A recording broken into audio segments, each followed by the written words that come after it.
Hello friends, welcome back to my channel ருசிக்கலாம். நம்ம இன்றைக்கி பார்க்க போகிற ரெசிபி ரொம்ப சூப்பரான டேஸ்டியான மஷ்ரூம் சூப், அதாவது காளான் சூப் தான் பார்க்க போகிறோம். இது ரொம்ப ஈஸியாக செஞ்சிடலாம். அதே சமயம் ரொம்ப டேஸ்ட்டாக இருக்கும். நம்ம ரோட் சைட்லாம் வாங்கி குடிச்சிருப்போம், எல்லாத்துக்கும் ரொம்ப பிடிக்கும். இதை ஈஸியாக வீட்டில் எப்படி செய்யலான்னு தான் பார்க்க போகிறோம்.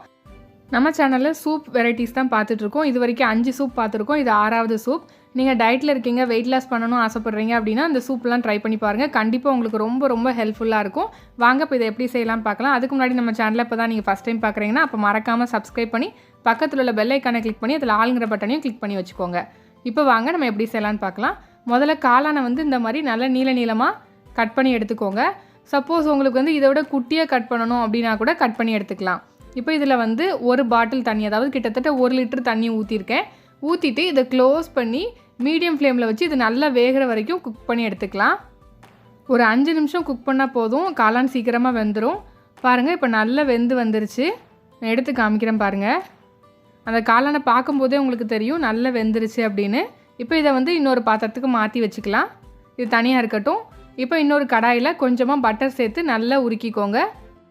நீங்கள் வெண்ணெய்க்கு பதிலாக கோகனட் ஆயில், அதாவது தேங்காய் எண்ணெய் சேர்க்குறதா இருந்தாலும் சேர்த்துக்கலாம், அதுக்கும் ரொம்ப நல்லாயிருக்கும்.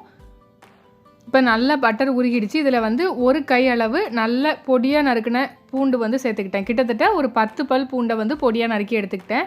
இந்த மாதிரி நல்லா பொடியாக நறுக்கி சேர்த்துக்கிட்டீங்க அப்படின்னா சூப்புக்கு ரொம்ப நல்லாயிருக்கும். இது நல்ல கோல்டன் ப்ரௌனாக வர வரைக்கும் நல்லா ஃப்ரை பண்ணிக்கோங்க. இப்போ ஓரளவு கொஞ்சம் கிறிஸ்பியாக வந்துடுச்சு. இந்த ஸ்டேஜில் நம்ம வெங்காயத்தை நல்லா இந்த மாதிரி ஸ்லைஸாக கட் பண்ணி அதையும் சேர்த்துக்கலாம். இதையும் இப்போ நம்ம நல்லா வதக்கிக்கலாம்.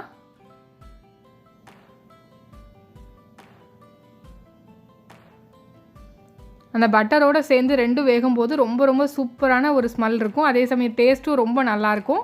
இப்போ இதில் தேவையான அளவு உப்பு சேர்த்து மறுபடியும் நல்லா மிக்ஸ் பண்ணி விட்டுறலாம். மீடியம் ஃப்ளேம்லேயே வச்சு பண்ணுங்கள். பாருங்கள், இந்த அளவுக்கு நல்ல கோல்டன் கலரில் வந்ததும் இப்போ இதில் நம்ம வேக வச்சு எடுத்து வச்சுருக்க மஷ்ரூமை அந்த தண்ணியோடு சேர்த்தே ஆட் பண்ணிக்கோங்க. இப்போ இதை நல்லா மிக்ஸ் பண்ணி விட்டுறலாம். இதில் நீங்கள் பாதி மஷ்ரூமை எடுத்து நீங்கள் நல்லா கிரைண்ட் பண்ணி கூட இதில் சேர்த்துக்கலாம், நல்லா அரைச்சி கூட சேர்த்துக்கலாம், அதுவும் சூப்பராக இருக்கும்.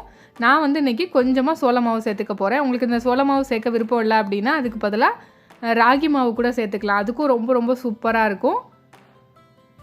கொஞ்சமாக தண்ணி கலந்து நல்லா மிக்ஸ் பண்ணி இந்த மாதிரி பால் மாதிரி நல்லா மிக்ஸ் பண்ணி எடுத்துகிட்டு இப்போ இதில் சேர்த்துக்கலாம். நீங்கள் இதை சேர்க்கலை, எந்த மாவுமே சேர்க்க வேண்டாம் அப்படின்னு நினச்சிங்க அப்படின்னா இந்த காளானை கொஞ்சம் அரைச்சி இதில் சேர்த்துக்கிட்டீங்க, பாதியாக அரைச்சி பாதியை முழுசாகவும் போட்டுக்கிட்டீங்க அப்படின்னா நல்லா திக்காகவும் இருக்கும், டேஸ்ட்டும் ரொம்ப நல்லாயிருக்கும். அப்படியும் ட்ரை பண்ணி பாருங்கள். இப்போ இதில் கொஞ்சமாக தண்ணி சேர்த்துக்கிறேன். கார்ன்ஃப்ளவர் மாவு சேர்த்ததும் நல்லா திக்காகிடும். ஸோ தொடர்ந்து நல்லா மிக்ஸ் பண்ணி விட்டுக்கோங்க. அப்புறம் லோ ஃப்ளேமில் வச்சுட்டு காரத்துக்கு ஏற்ற மாதிரி நான் கொஞ்சமாக சில்லி ஃப்ளேக்ஸ் சேர்த்துருக்கேன்.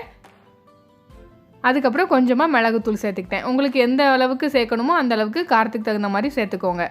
இப்போ இதை நல்லா மிக்ஸ் பண்ணி விட்டு இறக்கிடலாம்.